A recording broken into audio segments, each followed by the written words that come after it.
যাচ্ছি বিহার পিকনিক করতে পুরো পাড়া মিলে 80 জন মিলে দুটো বাস নিয়ে এত ব্যস্ত এত ব্যস্ত এত ব্যস্ত। Hello everyone, welcome back to my channel.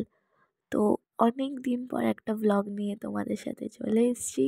অনেক দিন বলাটা ভুল হবে, অনেক বছর পর। তো ক্যাপশন দেখে বুঝেই গেছো এটা হতে চলেছে একটা পিকনিক ব্লগ। তো এরপরে যা যা করছি তোমাদের বাস ঢুকে গেল আমাদের, এখনই উঠতে স্টার্ট করে দিয়েছে আর পেছনে সবাই দাঁড়িয়ে আছে, এখানে ওয়েট করছে কখন উঠবে। না ওয়েট কেউ করছে না, আমরা ঢুকেছি তাই বাস এসছে।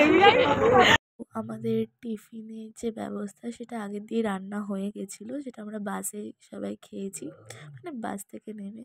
তো এখানে আরও সবাই আসার মানে আসবে বলে ওয়েট করা হচ্ছিল।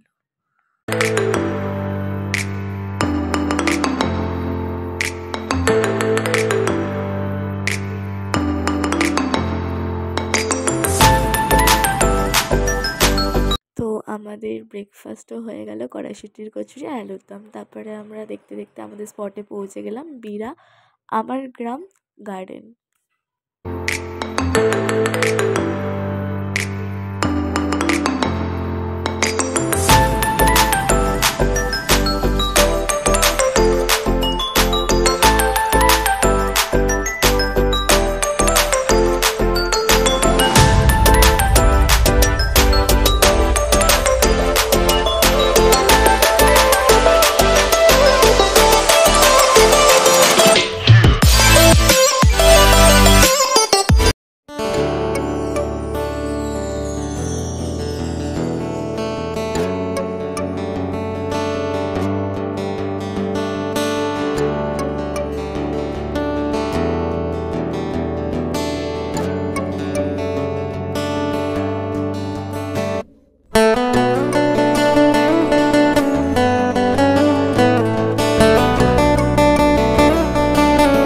তো তখনই আমরা জাস্ট পৌঁছালাম আমাদের যেখানে আমরা পিকনিক করব, মানে আমাদের যেটা স্পটটা সিলেক্ট করা ছিল।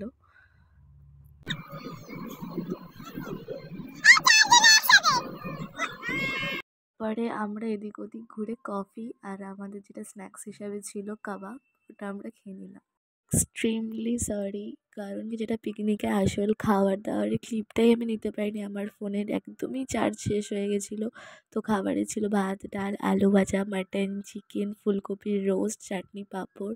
তো তারপরে দাদারা খুব এনজয় করছিল।